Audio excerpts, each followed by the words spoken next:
એક ગામડામાં શરૂઆતમાં 4 અથવા 5 વ્યક્તિઓ રહેતા હતા.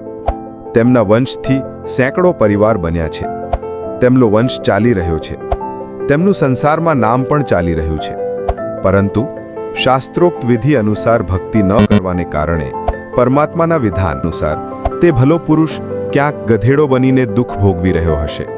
ત્યાં આગળ ગધેડાના વંશની વૃદ્ધિ કરીને પછી કૂતરાનો જન્મ પ્રાપ્ત કરીને ત્યાં તે કૂતરાના કુળની વૃદ્ધિ કરીને અન્ય પ્રાણીઓના શરીર પ્રાપ્ત કરીને અસંખ્ય જન્મ દુઃખ ભોગવશે.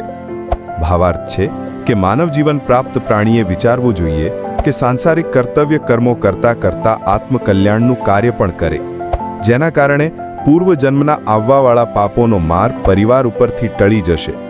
પરિવાર એટલે કે કુટુંબ આનંદથી રહેશે. અન્યથા નહીં તો શુભ અશુભ બંને કર્મોના ફળ ભોગવવાથી કોઈ વખત સુખ તથા કોઈ વખત દુઃખનો ભારે માર પણ વેઠવો પડે છે. તમે હમણાં જે વિડીયો જોયો છે તે સંત રામપાલજી મહારાજજીના જ્ઞાનનો અંશ માત્ર છે. વધુ માહિતી માટે ડાઉનલોડ કરો સંત રામપાલજી મહારાજ એપ અથવા YouTube ચેનલ સબસ્ક્રાઇબ કરો.